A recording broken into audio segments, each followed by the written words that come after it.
All right, ladies and gentlemen, so welcome you guys to the call. My name is Antonio Freeman, EVP Gold in Las Vegas. Before I get started, I want to ask everyone if you could, next time you're on your computer, the next time you're online, I want you to follow us on Facebook and Instagram at our pages here. We have a Facebook like page, it's Technology Kill Child Support.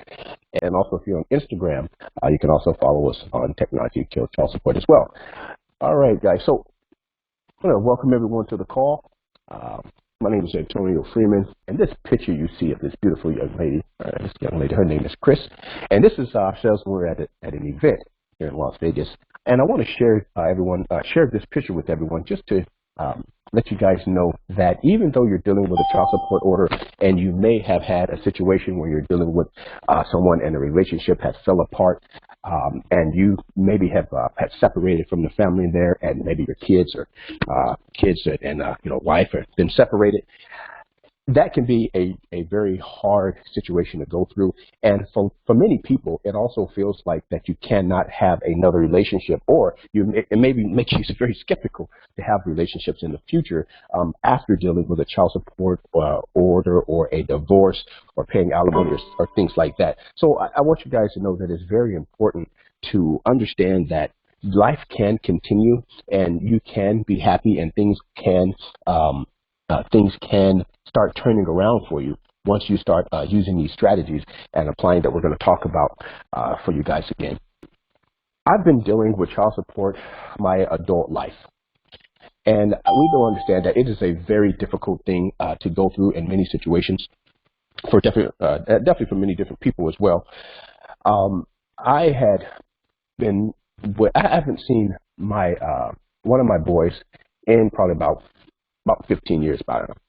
And I had a separation from the mother of that child. Now, not only did it break up a son and father's relationship, but it also broke up a friendship as well. I had a friendship with this person for about 15 years as well. And that was very stressful. That really took a lot out of me. It took a lot out of the relationship I had, because at that time, this person was my best friend. And to have something destroy that in that manner, it really can be devastating.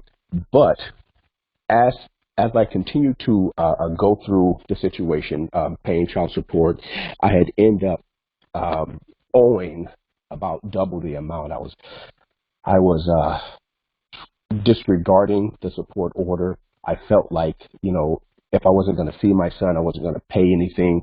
And what happened with that, when I decided to take that type of action, it wasn't helping my situation at all. So I ended up being in arrears and having a tremendous amount of debt, and also being separated from the child. I didn't have a lot of money to get an attorney. I actually just tried to fight it the best way I could, and obviously without any additional support, I was unsuccessful. So I went through life many years just trying, being very angry and upset with the parent and with myself in the situation. But over time, things did change, and I was introduced to a solution by a good friend of mine. And at the time, I had a small business, and that business wasn't going very well. But what I found in that is that it allowed me to do a couple of things that I, number one, had no idea that was possible. And not only just to survive in business, it also showed me some ways on how I can actually have the government pay my child support order. See, I had actually been threatened with jail. They were threatening me with garnishing my wages. They was threatening me with suspended licenses. I mean, there was a couple of times when my license was suspended. I was driving, taking a trip to California, and here I go, get pulled over and find out that my license was suspended. And I don't know if any of you had ever experienced that on the call, but I'm gonna tell you, it's not a pleasant situation. But I was very fortunate. Must have just ran into the right officer at the time. He'd actually let me go. Now keep in mind, this happened on 2 different occasions. And because it was a child support suspension, they didn't take much action on that, and they just let me go. But there was a warning telling me to get that fixed. But just imagine, ladies and gentlemen, going through that, having that type of fear. You can't even drive anywhere without the threats of your license being suspended. And then there were certain jobs that you couldn't get because of a license suspension. I remember I was trying to get a job at a major company. I was looking to make some really good money there. And through the application process, they was asking me, has your license ever been suspended? And I had to put yes. And how embarrassing is that, ladies and gentlemen, to actually have to put I felt like a major criminal. Now, keep in mind, I'm trying to do the best I can to survive with my current relationship. And when you're having money taken out of your paycheck, and when you can't even barely get a job, and then the jobs you're going to get are be minimum wage job, it's going to be very difficult to feel like a man and to feel like someone that you're being supported, and to actually paying this money out, and you don't get to see your child, and you don't get to have all the benefits that goes along with it because of the lack of financial situations, and because the lack of support that you may have, and you can't obtain an attorney or anything like that. And then some people, especially fathers who I spoke to, they don't even want to go through the process because they feel that they've been violated, and it feels so detrimental to someone to feel like all of your rights have been taken away from you. You can't do anything about it. So when I found the system, it actually allowed me to do a couple of things, and I didn't even know that was possible. It actually allowed me to change my life around. And so one of the things I did, over the first step in this program that it taught me how to do is, number one, it taught me how to correctly adjust my W-4. Now, why is that important? See, here's the deal, guys. About 80% of Americans in this country, they're overpaying in their taxes, and therefore they're they incorrectly adjusted their W-4. What does that mean? When you incorrectly adjust your W-4, you then give the government away money. And that is in the tune of a minimum of $40 a week, upwards to $300 to $400 a week. So that's the first thing I was taught how to do, is bring more money back into my paycheck by the government standing. Then the second thing I learned how to do is then minimize some of the debt I had. And that debt also supplied to child support. See, when you're minimizing your debt, that then frees up more money to come into your household. But if you don't, first of all, learn how to correct your W-4, you're not going to learn how to get that money back to start paying that down in the first place. See, the government, ladies and gentlemen, they give you the ability to correctly do that so you can have proper withholdings. So the last thing that I was taught how to do is how to have the government pay my child support. What does that mean? How are you going to have the government pay your child support? Well, it's very simple, ladies and gentlemen. When the government allows business owners, it gives them a certain tax code. That tax code allows you to then take that income and then place it in specific areas that you need to, if you choose to. And one of those areas for us is a child support. So I don't understand that, Tony. That doesn't make any sense. Well, let me break it to you down this way. Let's take a person who's making a regular job, who's applicable. Okay. If you look at this chart, you can see that an average person who's paying a high child support order anywhere between 30 and 40%, that income goes to their child support. Then they're overpaying in their taxes, so that leaves about 30% of their income is going to the government. Then 14 to 15%, even 20% is going to debt. That only leaves you, ladies and gentlemen, with about 9 to 10% of your income. So how can you survive when you're only receiving 10%, less than 20% of your income? And then you can understand why some fathers are now having such a hard time paying their child support order. You see, it's not that a lot of times that people don't want to pay, they simply can't pay, because they don't understand a couple of principles that the government gives business owners. Let's take a look at the person who actually applied our strategy. First of all, as a business owner, the government gives you certain deductions in the tune of over 475 write-offs that a person can apply being a business owner. And yes, ladies and gentlemen, some of those apply to child support. Now, let's take a look at this. A person that's paying less in taxes, they become a business owner, and then the government will begin to pay their child support. If they apply our principles and our strategy, their income that they will bring home will increase by 50 to 75%. Their tax responsibility will go down at least to 10%. And then as they begin to apply that income, they will then pay down their bills and debt. So a person who does not apply our strategies versus a person who applies our strategies, here's the difference in income that a person will receive per month. Let's take an example. If a person has a $2,000 income per month. Now, they're paying about 30% in their taxes. Their income then gets reduced from $2,000 to $1,400. Then at 30% with their debt and expenses, that 30% is taken out of the $1,400, which leaves $980. Now, the average person that's paying a child support order is anywhere between 30 and 50% of their check is being withdrawn by garnishments. Now, if you take 40% of that $980, they have $392 take-home pay.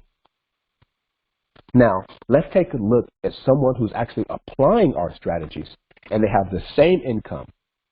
A person with $2,000, they're applying our strategies. Now, their taxes are being taken down to about 10%. That leaves them $1,800 of income. At 15% of their debt, because it's been chopped down, now their take home is $1,530. Even if they have the same child support order of 40% of taken out of their paycheck, their income is as high as $918. Now, what did they do with all of that freed up income? Well, some people can apply that to an asset. Some people can apply that to their child support. Some people can apply that to their debt. Even if a person takes an additional $100 out of 12 months and they put that into an asset that earned them 6% over the next 20 years, that person would then have given themselves $128,000 by the government, because that's an asset that was tax-free. And not only are they keeping this income for themselves, now they're able to apply that to their life. So what is a big picture of what you're looking at, Antonio, if you're dealing with someone who's paying a child support order and they're barely surviving with the income that they have? Well, if a person continues to not apply a strategy like what we teach, this is what they're looking forward to. Remember back in the other slide when I said a person is just barely making that $392 because they're not applying a home-based business or they're not a business owner. This is what they're looking to expect. If a child support order is $300 a month, and if a person pays at an average of 18 years, that's when the child is born, and if the situation didn't work out up until his responsibility age of 18, that person would have paid $64,000. That working income of $332, if they did that same job for 18 or 20 years, that overall income would be $95,000. That's what a person would make over the 20 years. But keep in mind, they've paid out $64,000 of child support. So how does that apply with someone who's actually applying our strategies? Well, if a person had that same situation at $300 a month and they paid it for 18 years, that's the same $64,000. But it's the same working income that the person was able to keep in their household, that person still earned $918. Well, if they applied that same working principle for over 20 years, their income would be as much as $220,000. Also applying the investment income that the person abused, and they earned the $128,000. You put that all together, and a person will have $348,000. Now that's just simply using the principles and philosophies of income shifting that we teach. Now, a person could decide to do that, or they can continue to be struggling and stay in debt and have no support for their child support order. So if you total that up, because remember, as a business owner, certain things are write-offs, and the government will help you pay that, and then they'll give you money back for that. So if you apply that $64,000 with the total income that a person was using while applying our strategies, that individual or family actually made $412,000 over the last 20 years versus having the $95,000 and subtracted for the $64,000. I'm sorry, I was supposed to put a total number here, but I did forget that. But we do understand that's $31,000. So only $31,000 in the last 20 years that a person would probably see who actually walked away with about $412,000. So ladies and gentlemen, the choice is simple. If you're struggling with trying to pay your child support order, if you're barely making it each month, you can't see any kind of income from your check because the government and the child support is taking, 40 to 50% of your income. The solution is simple. Learn our income shifting strategies. Begin to apply it to your family and your household today. So I want you to get back with the person who invited you on this call, and they're going to show you how to get started. And if you have any questions, please feel free to reach out. I want you to follow us on Facebook and also follow us on our Instagram pages at And Technology Killed Child Support. And I want to thank you guys very much for joining us on the call.